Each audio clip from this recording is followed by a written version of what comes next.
नमस्कार दोस्तों, आर के बाइक पॉइंट से फिर से स्वागत है। आज हम फिर से एक नया वीडियो लेके आया। ये सुजुकी जिक्सर का फुल इंजन रीबिल्ड होगा। तो इससे पहले हम लोग जो जो इंजन रीबिल्ड करने से पहले जो जो काम करना चाहिए इंजन का, हर पार्ट को अच्छा तरफ से क्लीन करने का और सही तरीके से रखने का, ताकि ये हर चीज़ मिस ना हो जाए। तो अच्छा से क्लीन करके सही तरह से उसको सही तरह से रख लिया और लेट से क्रैंक को सेट करके लेके आ चुका हूँ। और जो जो चीज़ चेंज होने वाला सब का सब ओरिजिनल पार्ट लेके आया हूँ। ये है सिलेंडर किट, ये ओरिजिनल है। सिलेंडर किट चेंज होगा और उसके बाद चेन पैड कंप्लेन है। चेन पैड भी लगाएंगे, चाहे टाइमिंग चेन भी लगाएंगे और उसका जितना भी पैकिंग ऑयल सील्स हर चीज़ लेके आया। ये सब ओरिजिनल। इंजन का अंदर कुछ भी काम करने के लिए पूरा का पूरा ओरिजिनल चीज़ यूज़ करने का, क्योंकि इंजन जो काम कर रहा है ये एक परमानेंट काम, ये एक बड़ा महंगा ही काम है। तो इसलिए क्या है ना, इसका अंदर कोई कंप्रोमाइज़ करने का नहीं। तो हम लोग इसके लिए तैयार हूँ। स्टैंड भी लेके रेडी हो चुका हूँ काम करने के लिए। तो इंजन का अंदर पूरा सेट पे ले लिया और ये टूल्स वगैरह भी सही होना चाहिए। प्रॉपर टूल्स हम लोग भी लेके रेडी हो चुका हूँ। दोस्तों, अगर आप पहले हो हमारा वीडियो देख रही हो तो पहले हमारा चैनल आर के बाइक पॉइंट को सब्सक्राइब कर लीजिए और बेल आइकन को दबा लीजिए, ताकि हर वीडियो नोटिफिकेशन आपका पास पहला पहुंच जाए। और हमारा वीडियो में हर तरीके का टू व्हीलर का मैकेनिकल नॉलेज और रिव्यू वीडियो अपलोड होता है। तो चलिए दोस्तों, वीडियो शुरू करता हूँ। और साथों साथ शेयर कमेंट लाइक करके हमको थोड़ा सपोर्ट कीजिए, ताकि अच्छे से हम वीडियो अपलोड कर सकूँ। दोस्तों, इंजन के इसका अंदर क्रैंक सेट को अच्छा तरफ से बिठा लिया और उसका एलिमेंट भी चेक कर लिया, घुमा कर भी देख लेता हूँ। तो उसके बाद हमने गियर बॉक्स का जो पिनियन सेट है उसको अच्छा तरफ से बिठा के चेक कर रहा हूँ, ताकि ये सही तरीके से बैठ जाए। तो उसके बाद इसको गियर पिनियन सेट करने का बाद दोनों शेफ्ट, इनपुट शेफ्ट और आउटपुट शेफ्ट का जो लेवल, गियर पिनियन सेट का लेवल सही लेवल होना चाहिए। और अगर उसमें ऊंचा नीचा हो जाएगा तो प्रॉब्लम है, वो सही नहीं सेट होगा। तो अभी गियर शिफ्टर का जो डंबर है उसको ऑयल दे के थोड़ा लुब्रिकेंट कर रहा हूँ और उसको बिठाने का बाद हम लोग फिंगर का जो ये है वो बिठा देंगे। जो गियर शिफ्टर फिंगर है वो अभी पहले सेट कर रहा हूँ। तो उसके बाद ही गियर का जो डंबर शेफ्ट है उसको बिठाएंगे और उसको बिठा के एलिमेंट सही तरफ से एलिमेंट कर लेंगे। जो जो खांचे पे, जो उसका जो गियर शिफ्टर फिंगर का अंदर एक खांचे होता है तो उस हिसाब से काम करेगा। तो वो एक सही खांचे पे उसको लगाएंगे। तो इससे पहले उसको थोड़ा लुब्रिकेंट करके देख रहा हूँ, अगर कोई उसका अंदर कोई दिक्कत नहीं है। अभी गियर बॉक्स को फिटिंग करने का बाद चेक कर रहा हूँ, neutral, first gear, second gear, third gear, fourth gear, fifth gear, जितना भी गियर होता है सही तरीके से काम कर रहा है या नहीं कर रहा है। तो इसको चेक करने भी थोड़ा ऑयल दे के लुब्रिकेंट करके चेक करना चाहिए, जैसे भी हम कर रहा हूँ। अभी क्या है ना, इंजन का जो बैलेंसर शेफ्ट है वो सही तरीके से बिठा लेना चाहिए। तो उसके बाद बैलेंसर को चेक करना चाहिए, क्योंकि सही तरीके से घूम रहा है। कभी कभी ये भी बैलेंसर शेफ्ट बैंड होता है, वो भी चेक करने का। हाँ, अभी डुअल पिन लगा रहा है, दो डुअल पिन होता है। और कहीं पे भी इंजन रीसेट करने का पॉइंट डुअल पिन से ही होना चाहिए। डुअल पिन नहीं होगा तो उसमें क्या है ना, जो सही तरीके से इंजन का जो जॉइन वो सही नहीं होगा। तो साथों साथ सिलिकॉन के जो काम है वो भी लगा लिया। इंजन केस अभी फिक्स करके तो सही तरीके से सीधा होना चाहिए। अगर डुअल पिन नहीं होगा तो ये इंजन के इस कभी भी सीधा नहीं बैठेंगे। इंजन का इस बोल्ट होता है वो 3 साइज का होता है। एक स्मॉल साइज होता है, मीडियम साइज और बिग साइज। तो ये 3 साइज का बोल्ट को सही सही जगह पर रख के उसको क्रॉस क्रिस पैटर्न से टाइट करने का। माफी चाहता हूँ दोस्तों, तो ये नट बोल्ट को कसने के लिए टॉर्क स्पैनर यूज़ करना चाहिए। तो हम लोग अभी बहुत सारा इंजन फिट कर लिया, तो हम लोग का हैंड सेट हो चुका है। तो हम गैरेज का ओरिजिनल जैसे काम होता है, टी स्पैनर से हल्का हाथों से टाइट करेंगे। जैसे भी क्या है ना, गैरेज पे और गैरेज पे तो टॉर्क स्पैनर नहीं होता है, वो महंगा स्पैनर होता है। तो टी स्पैनर से जैसे टाइट करना चाहिए तो हम लोग वैसे टाइट करना। तो नया नया इंजन फिट करने का टाइम टॉर्क स्पैनर यूज़ करने का सही है, क्योंकि एक बोल्ट का कितना टाइट होता है, कितना लूज होता है। अगर ज़्यादा टाइट हो जाएगा तो बोल्ट टूट जाने का संभावना रहता है, और अगर लूज रह जाएगा तो लीक होने का चांसेस रहेगा, जिसमें ऑयल लीकेज होगा और सही नहीं होगा। तो हाँ, अभी हम जिसका जो क्रॉस क्रिस पैटर्न से टाइट कर ले, टाइट करने का बाद क्रैंकशाफ्ट को घुमा के चेक कर लिया ताकि सही बैठा है या गलत बैठा है। उसके बाद एयर मार के थोड़ा क्लीन करना हो, ताकि इसके अंदर कोई गंदगी और डस्ट नहीं जाए। अभी जो पेनियन सेट कर रहा हो, ये किकर सपोर्टिंग पेनियर है। किक करने का टाइम जो पावर वो ट्रांसमिट करता है क्लच शेफ्ट को। जो क्लच का जो इनपुट शेफ्ट है उसको पावर सा ट्रांसमिट करेंगे। तो उस हिसाब से क्या है ना, जब किक करने के बाद स्टार्ट करने का मदद यही करता है। उसके बाद जो क्रैंक के सेफ्ट का अंदर जो पेनियन लगा होता है, ये क्रैंक सेफ्ट का जो पावर ये ट्रांसमिट करता है क्लच सेफ्ट को इनपुट सेफ्ट को। उसको फिक्स करने के टाइम पहले लॉक और पिनियन को सही तरीके से सेट करने का। और जो ऊपर वाला जो अभी जो पिनियन सेट कर रहा हूँ, ये पिनियन लगेंगे बैलेंसर सेफ्ट का जो पिनियन आएगा, सीजर पिनियन आएगा, उसी पिनियन का साथ ये पिनियन कनेक्ट होगा। और उसका ऊपर भी एक पिनियन होगा, जो पिनियन क्या है ना, जो ऑयल पंप को भी घुमाएंगे और ये मदद करेंगे। तो ये लगाने के लिए थोड़ा सही तरीका और बिल्कुल सही से लगाना चाहिए, आराम से लगाना चाहिए, हड़बड़ी नहीं करने का। ये हड़बड़ी हो जाए तो प्रॉब्लम होगा। तो उसके बाद नाट को भी हमने उसका ऊपर भी जो पिनियन होता है वो थोड़ा सही तरीके से देखना चाहिए, धीरे धीरे हल्का हाथों से चेक करके लगाने का, ताकि कोई मिस्टेक ना हो जाए। और उधर डबल वाशर होता है, सही से बैठाना चाहिए, जो वाशर जिस पोजीशन है उसी पोजीशन। और ये उल्टा थ्रेड है, एंटी क्लॉकवाइज नाट है, उसको हम टाइट कर लेंगे। ऑटो टॉर्क सिस्टम जो हमारा पास जो गन है उसी से टाइट कर लेंगे। ये ऑटोमेटिक टॉर्क सेट कर लेता है। तो इसमें क्या है ना, टाइट करने का अच्छा काम क्या है ना, हमको पुलर का ज़रूरत नहीं, और ये भी जो ऑटोमेटिक वो पकड़ लेता है। उसके बाद ये स्पेसर है, ये जो बैलेंसर का स्पेसर है, उसके लॉक बिठाने के बाद बैलेंसर शाफ्ट का सीजर गियर होता है। जैसे क्या ना, पल्सर का ऊपर सीजर गियर होता है, लेकिन इसमें भी एक सीजर गियर होता है। वो सीजर गियर बैलेंसर शाफ्ट का साथ रहता है। और इसमें भी मार्किंग होता है, वो सही मार्किंग में बिठाना चाहिए। पहले भी वीडियो ये दिखा चुका हूँ, पहले का जितना भी वीडियो है। जब ये बैलेंसर शाफ्ट बैठाना सही तरीके से बैठना, नहीं तो ये क्रैंक का अंदर टूटने का चांसेस है। जो बैलेंसर शाफ्ट क्रैंक को जाके मेन जो ये मार्किंग देखो, इधर डॉट मार्क 2 रहेगा, जो डॉट मार्क उसको सही तरीके से बिठाना चाहिए और सही कनेक्ट होना चाहिए, नहीं तो ये बहुत दिक्कत करेंगे और गाड़ी स्टार्ट होने का मुश्किल हो जाएगा, प्रॉब्लम भी होगा। यही है इंजन के जो क्रैंक सेट करने का बात, ये है बड़ा है काम है, इसको सही होना चाहिए। तो इसका नाट कस लेंगे, फिर भी इसको भी हमारा ये गन का मदद से नाट को कस लेंगे। तो नाट कसने के लिए हम अभी ये जो सीजर गियर सही काम कर रहा है ना, चेक कर रहा हूँ। तो इसको सही ऐसे प्ले होना चाहिए, अगर ये प्ले नहीं होगा तो इंजन वाइब्रेशन होगा। अभी जो क्लच का जो स्पेसर है, क्लच स्पेसर बूस है, उसको लगा लिया। और क्लच सेफ्ट को लगाने का टाइम सीजर गियर और ये सही कनेक्ट पे स्लोली बिठाना चाहिए, बिठा के हल्का से घूमना चाहिए, ताकि पूरा का जितना बिग पिनियन है सही तरीके से लगना चाहिए। तो ये कीकर शेफ्ट है, कीकर शेफ्ट का जो अंदर का जो पेनियन है, इस पेनियन के है ना, कीकर जब रनिंग का टाइम ये पेनियन काम करता है, इसका भी मार्किंग होता है। ये मार्किंग देख के सही जगह पे लगाना चाहिए। अगर ये सही जगह पे नहीं होगा तो कीकर सही तरीके से परफॉर्मेंस नहीं करेंगे और काम भी नहीं करेंगे। तो इसमें भी एक अपर टाइप वाशर भी होता है, स्प्रिंग भी होता है, ये सब सही होना चाहिए, ताकि अगर गड़बड़ नहीं होना चाहिए। ठीक है, इसको बिठा लेना चाहिए। तो बिठा लिया उसको भी, बस। जब हम कीकर अभी कीकर शाफ्ट का पेनियन और कीकर सपोर्टिंग पेनियन सही तरीके से कनेक्ट हो चुका है। अब ये स्प्रिंग को भी लगा रहता है। ये स्प्रिंग का काम होता है, जब हम किक करने का बाद ही जब किकर ऑटोमेटिक रिटर्न आता है तो यही स्प्रिंग का मदद से आता है।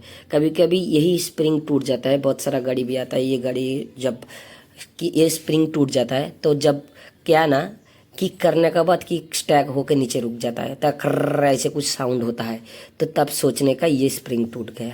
तो ऐसे कुछ भी गाड़ी हमारा पास आता है, तो आगे चल के हम इसका भी वीडियो बना के अपलोड करेंगे।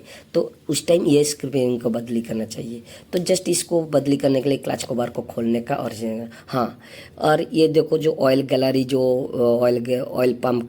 ऑयल पंप का सही डुअल पिन बिठा के सही बैठना चाहिए। ऑयल पंप का गैलरी का एक ओरिंग्स भी होता है, ऊपर दिखाई दे रहा है, वो ओरिंग्स भी सही होना चाहिए।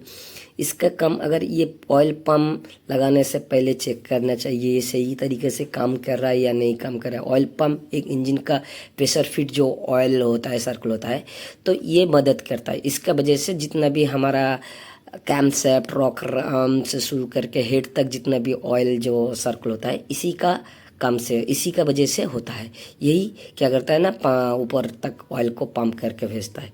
तो अभी ये गियर शिफ्टर का जो गियर शिफ्ट का जो काम करने का जो स्टार शिफ्टर है उसको सही तरह से बिठा लेने का चाहिए। ये थोड़ा तकलीफ वाला काम है, फिर भी सही मार्क पर रख के सही जगह पर रख के बिठाने का। बस इसको ये काम जिसको आता है वो जल्दी कर लेता है, लेकिन ये पहली बार काम करने के लिए थोड़ा आराम से काम करने का और सही जगह। इंजन का जितना भी काम है ज़्यादा से ज़्यादा एक्सपीरियंस होना चाहिए। अगर ये एक्सपीरियंस नहीं हो तो सही काम करने का बहुत दिक्कत है। एक्सपीरियंस से इसका भी एक एलन की नाट होता है, एलन की बोल्ट होता है, तो इसको सही तरीके से टाइट करना चाहिए। ज़्यादा टाइट नहीं करना ताकि टूटने का चांसेस है। अगर ये टूटेगा तो फिर से दोबारा फुल इंजन को ओपन करना पड़ेंगे।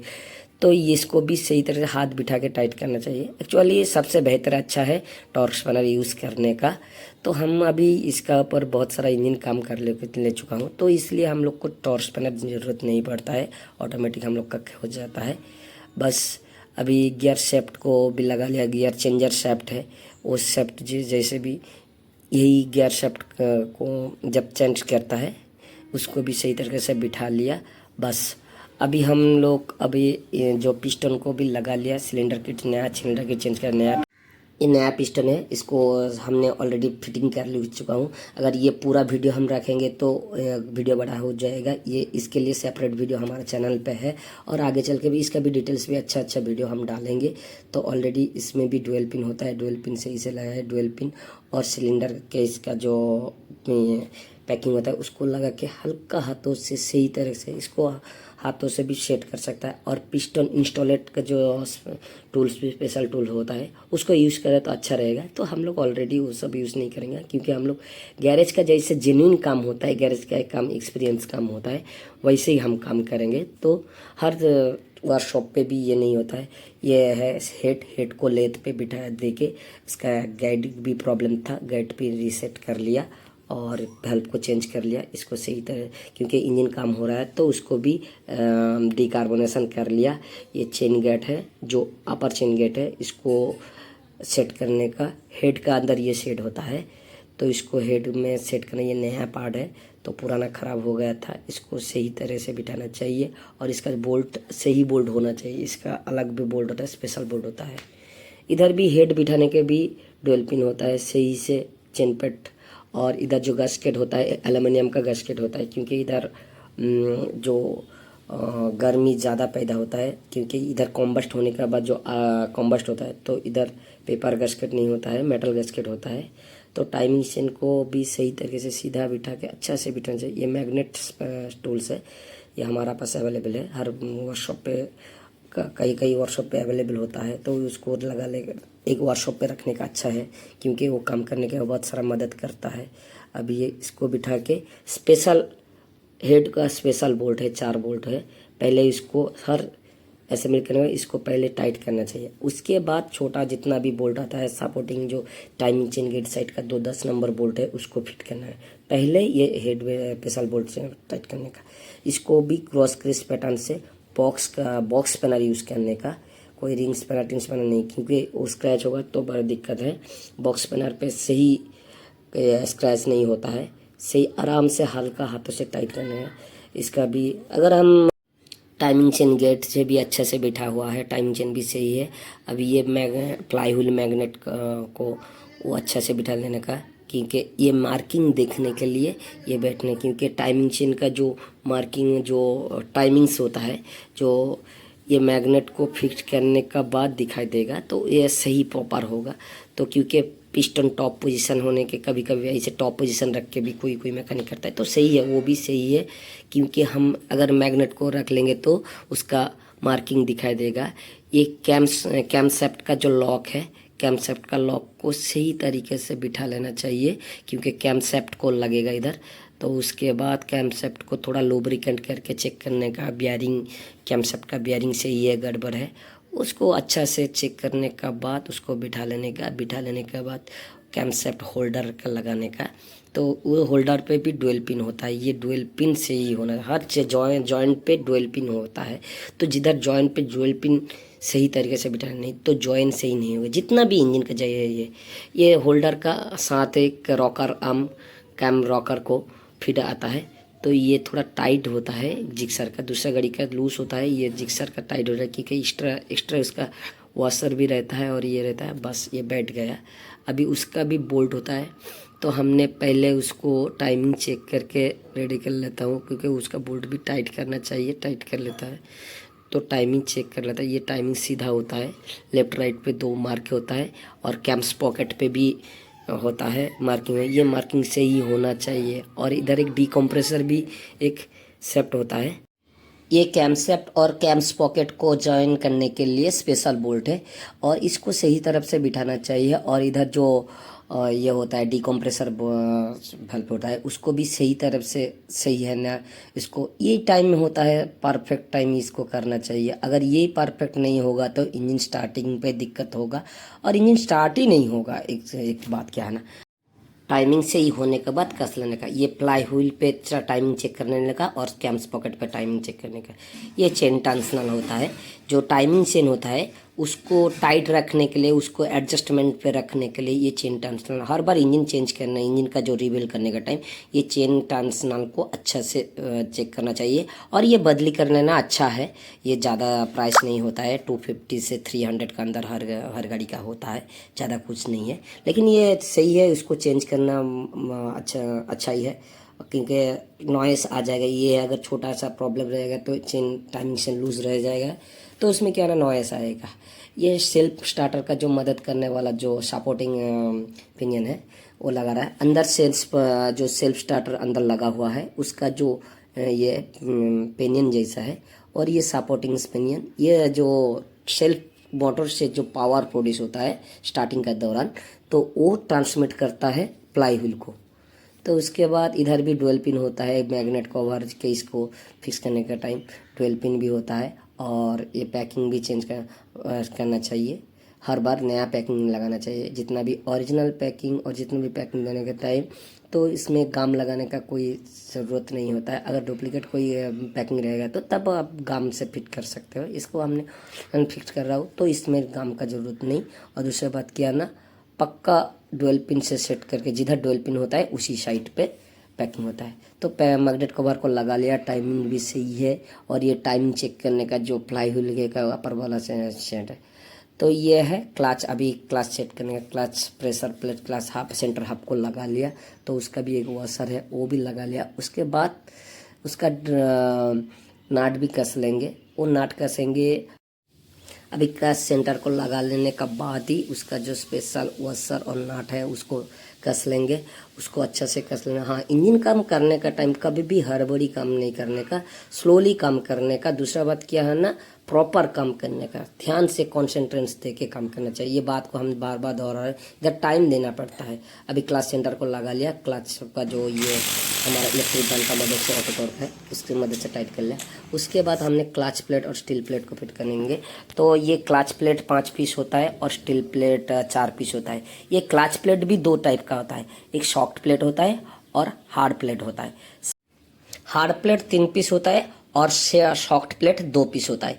ये सॉफ्ट प्लेट 2 साइड क्लच का सबसे निचले हिस्सा पे रहता है एक सॉफ्ट प्लेट और सबसे अपर हिस्सा पे सॉफ्ट प्लेट रहता है और बीच पे 3 प्लेट रहता है, ये हार्ड प्लेट। ये सही महत्वपूर्ण, ये सही से देख के काम करना है क्योंकि अगर सॉफ्ट प्लेट पे जगह पे मेटल हार्ड प्लेट हो जाएगा और हार्ड प्लेट से जगह पे सॉफ्ट प्लेट हो जाएगा तब दिक्कत आ जाएगा। दिक्कत क्या है ना, जो क्लास सेंटर हाफ का जो अपर लोअर साइड वो कट जाएगा अगर हार्ड प्लेट हो जाए, 2 साइड पे हो जाएगा तो। और हार्ड सॉफ्ट प्लेट रहेगा तो सही रहेगा। और दूसरा बात क्या है ना, जो क्लच जल्दी खराब हो जाएगा, जल जाएगा। और दूसरा बात क्या है ना, पिकअप भी कमती हो जाएगा। हाँ, कभी भी क्लच प्लेट फिटिंग करने से पहले आधा घंटा 15 मिनट से आधा घंटा पहले क्लच प्लेट को, हर क्लच प्लेट को उसको ऑयल पे डुबो के रखने का। कभी कभी ऐसे कुछ मैकेनिक हमने देखा है, हमारा आंखों से सामने होता है, जो सूखा प्लेट को लगाने फिट करने का बाद इंजन फिट कर देता है। तो सूखा प्लेट जलने का टाइम क्या ना, फर्स्ट टाइम जब इंजन स्टार्ट होता है ना तो सूखा प्लेट सूखा से घिसेगा तो ये सूखा में क्या ना इंजन का जो ऑप्टिमाइज क्लियरेंस थोड़ा ज़्यादा हो जाएगा तो इसमें क्या ना घिसावट थोड़ा ज़्यादा आ जाएगा। तो फर्स्ट स्टार्टिंग का टाइम क्लच प्लेट का 50% जो कंप्लेन है तभी आ जाएगा। तो इसलिए क्या ना, जब क्लच प्लेट फिटिंग करने से पहले तो आधा घंटा पहले नहीं तो 15 मिनट पहले उसको ऑयल पे डुबो के रखने का। इसमें क्या ना, क्लच प्लेट का लॉन्जिविटी बढ़ जाएगा, परफॉर्मेंस भी बढ़ेगा और अच्छा रहेगा और परफेक्ट भी क्लच सेट होगा। तो देखिए, सबसे पहले सॉफ्ट प्लेट लगाया, उसका ऊपर एक स्टील प्लेट लगाया, उसका ऊपर हार्ड प्लेट आएगा, उसका ऊपर स्टील प्लेट, उसके ऊपर हार्ड प्लेट, अभी उसका ऊपर फिर स्टील प्लेट और एक हार्ड प्लेट आएगा, उसके ऊपर मेटल प्लेट आएगा, उसके बाद एंड पे और एक सॉफ्ट प्लेट। तो सॉफ्ट प्लेट नीचे एक होगा और ऊपर होगा, ठीक है, क्योंकि ये क्लच स्पेसर जो सेंटर हब होता है उसको ना काटे। ये सॉफ्ट प्लेट है लास्ट पे जो लगाया, पहले भी लगाया सॉफ्ट प्लेट और लास्ट पे भी, ये ध्यान रखने का। और इसको परफेक्टली ये लगाने के बाद थोड़ा घुमा के देखने का, अंदर को जो स्टील प्लेट सही तरह से घूम रहा है। ये देखो, क्लच जब सेंटर हब लगाने के टाइम उसका बेयरिंग और सपोर्टिंग स्टेप होता है, उसको सही तरह से सेट कर लेना चाहिए। बस ये कर लिया। उसके बाद ये देखो, जिस टाइप पे रखना चाहिए ये, उसके बाद उल्टा देने का। ये अंदर साइड इनपुट अंदर साइड रहेगा, उसको रखने का बाद ही सही तरीके से बस फिट करने का, ठीक है। अभी क्या ना, उसका ऊपर स्प्रिंग और बोल्ट, क्लच का spring, clutch special spring bolt, इसको लगाएंगे। ये इजी है। ये अगर ये हम थोड़ा स्पीड कर लेता हूँ क्योंकि वीडियो ज़्यादा बड़ा हो जाएगा, इसको थोड़ा स्पीड कर लेंगे। तो जो काम अच्छा है ये है। इसको भी से वैसे क्रॉस क्रीज पैटर्न से टाइट करने का, अगर ये भी एक टाइट करने का। और हाँ, उधर देखिए ऑयल गैलरी जो स्पेशल ओरिंग्स है उसको देखना। हाँ, ये है ऑयल स्टेनर नीचे जो लगा है, ये ऑयल स्टेनर हर सेकंड सर्विस, मतलब हर सेकंड ऑयल चेंज पे इसको खोल के क्लीन करना सही है, ताकि ये इंजन का जो प्रेशर फिट ऑयल को जो रूट है वो क्लियर रखेगा। ये क्लियर रहेगा तो स्पेशल फिट ऑयल अच्छा से काम करेंगे और इंजन का परफॉर्मेंस बढ़ जाएगा, अच्छा रहेगा। हाँ, डुअल पिन लगाने के बाद जिधर डुअल पिन होगा, डुअल पिन लगाने के बाद वही डुअल पिन पोजीशन पे पैकिंग लगाने का। अभी पैकिंग लगाने के बाद क्लच के इसको अच्छा से हल्का से ध्यान से लगाने के बाद एक ठोकने का, बस ये जॉइंट से ही हो गया। ये क्लच कवर का जो बोल्ट है ये भी दो टाइप का होता है, एक स्मॉल साइज होता है, एक दो और बिग साइज होता है। थोड़ा बिग होता है तुलनामूलक से, ज़्यादा बड़ा नहीं होता है। तो पूरा सही तरीके से सही जगह पे फिक्स करने का बाद ही हल्का हाथों से हम टाइट कर लेंगे। हम नॉर्मली टी स्पैनर से उसको टाइट कर लेंगे, बस। हाँ, अभी क्या ना, जो ये जो ट्रैपेट एडजस्टमेंट हो रहा है, जो रॉकर आर्म का एडजस्टमेंट हो रहा है, तो ये एडजस्टमेंट फिलर गेज लगा के टाइट करना सही है। ऑलरेडी हम लोग बहुत सारा इंजन फिट कर चुका हूँ, तो हम लोग का हैंडसेट हो गया है, तो हम लोग को पता है कितना टाइट। तो हम गैरेज का जैसे काम होता है उसी हिसाब को गैरेज का रूल्स को फॉलो करके काम कर रहा हूँ, क्योंकि ये है प्रैक्टिकली काम, हर टाइम पे ये करने का नहीं। तो ये हर ऑयल सील हर चीज़ नया होना चाहिए। जितना भी इंजन रीबिल्ड करने का टाइम पूरा का पूरा ऑयल सील, पैकिंग, ओरिंग्स पूरा का पूरा नया रिप्लेस करने का, क्योंकि इतना सारा काम कर रहा है। अगर एक दो चीज़ ओल्ड रह जाएगा उसमें क्या है ना, ऑयल लीकेज रह जाएगा।